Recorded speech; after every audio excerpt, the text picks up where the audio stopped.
On a l'impression qu'une femme, à partir du moment où elle devient maman, eh bien ça devient tout de suite plus compliqué d'avoir une belle carrière. Et d'un côté, on a les femmes ambitieuses qui mettent en avant leur vie pro. Souvent, elles ont un très bon poste et c'est vrai que vu de l'extérieur, eh bien, on les voit un petit peu comme des warriors. Et d'un autre côté, on a les femmes qui sont pas si épanouies que ça au travail, mais qui continuent quand même parce que c'est la vie. Mais à partir du moment où ces deux types de femmes connaissent la maternité, eh bien il y a un truc qui les réunit, c'est ce chamboulement qui est total, hein, c'est cette vraie remise en question sur leurs priorités. Et du coup, elles se posent tout un tas de questions, notamment sur le sens de la vie. Par exemple, qu'est-ce qui est important pour moi, quelles sont mes priorités, quel type de vie je veux avoir. Est-ce que je préfère rester auprès de mes enfants ou plutôt avoir une belle carrière professionnelle? Comme si finalement, il fallait absolument faire un choix entre être une maman présente pour ses enfants et avoir une belle vie professionnelle. Et c'est vrai que la société, comme ça, vue de l'extérieur, c'est ce qu'elle nous fait penser qu'il faut faire un choix. Donc, dans cette vidéo, je vais t'éclairer sur le sujet. C'est parti, let's go! Être une maman et travailler, c'est pas de tout repos parce que même si en tant que salarié, on adore le travail qu'on fait, il faut quand même gérer avec les enfants et ça, c'est épuisant. Et même si je suis pas vraiment du genre à séparer en mode oui, les femmes s'occupent de la maison et l'homme s'occupe de ramener de l'argent, faut bien avouer quand même qu'en 2024, c'est encore beaucoup le cas dans la majorité des foyers. C'est encore le cas dans le sens où, oui, beaucoup de femmes travaillent et donc on pourrait penser que la balance est à nouveau remise à zéro, sauf que non, puisque il y a quand même énormément de femmes en fait qui s'occupent davantage de leur foyer par rapport à leur mari. Alors la faute à qui? Là, j'ai vraiment pas envie de rentrer dans le débat parce qu'on pourrait en parler des heures et des heures. Mais ceci dit, moi je m'accorde à dire quand même que les femmes ont quand même cet instinct naturel de mettre en avant leurs enfants. Quoi qu'il en soit, la maman, elle a une charge de travail beaucoup plus importante que le papa et forcément, ça se ressent sur sa productivité au travail.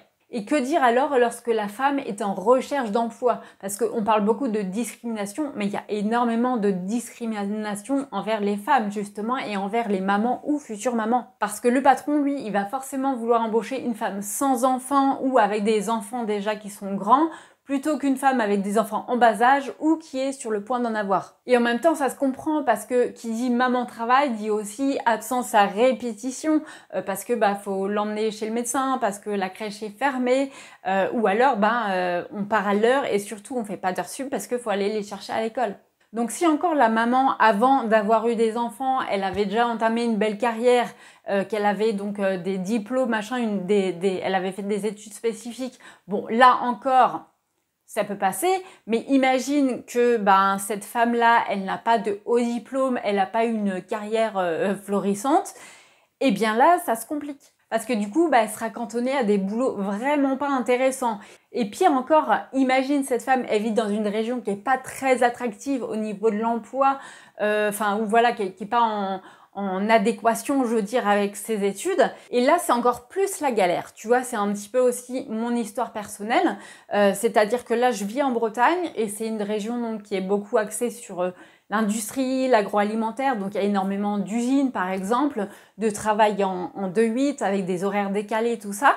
Et moi, en fait, j'ai fait des études dans le secrétariat parce que aussi, j'ai déménagé et que, en fait, oui, en fait, quand on grandit dans une région, on n'est pas censé, en fait, forcément faire toute sa vie dans la même région. Donc oui, en fonction des régions, les secteurs d'activité changent forcément. Et donc là, je me dis, heureusement que je me suis lancée sur Internet, que je suis à mon compte. Parce qu'en tant que salarié, c'est une galère monumentale. C'est-à-dire beaucoup de travail décalé, d'usine. Donc pour une maman, faut pouvoir s'organiser et c'est pas toujours possible. Et donc, comme je te l'ai dit, c'est justement pour cette raison que moi j'ai décidé de me mettre à mon compte. C'est vraiment à la naissance de ma fille où j'ai dit non, c'est pas possible, je veux pas de ces horaires comme ça décousus, je veux pouvoir passer du temps avec mon enfant, donc je vais prendre les choses en main. je vais faire des recherches sur internet, je vais voir qu'est-ce qu'il est possible de faire. Donc j'ai commencé par chercher qu'est-ce que je pouvais faire à domicile, où je pouvais gérer mon emploi du temps. Et donc là, je suis tombée sur la fiche métier de rédactrice web SEO. Donc si tu as envie d'en savoir plus sur mon histoire personnelle, j'ai fait une vidéo là-dessus, donc je te la mets ici ou ici. Et finalement, le fait de devenir entrepreneur, pour moi, ça a été la solution justement qui me fait dire que oui, on peut concilier les deux, être une maman présente pour ses enfants et avoir une belle carrière professionnelle justement dans l'entrepreneuriat. Parce que oui, bien sûr, si tu veux être une maman présente pour tes enfants et continuer à être salariée, c'est tout à fait possible. Mais à quel prix, j'ai envie de dire? Et forcément, à un moment donné, tu vas ressentir la frustration d'un côté ou d'un autre parce que tu auras l'impression de sacrifier un petit peu l'un ou l'autre. Et je te le rappelle, la société n'aide vraiment pas justement les mamans à avoir une belle carrière professionnelle.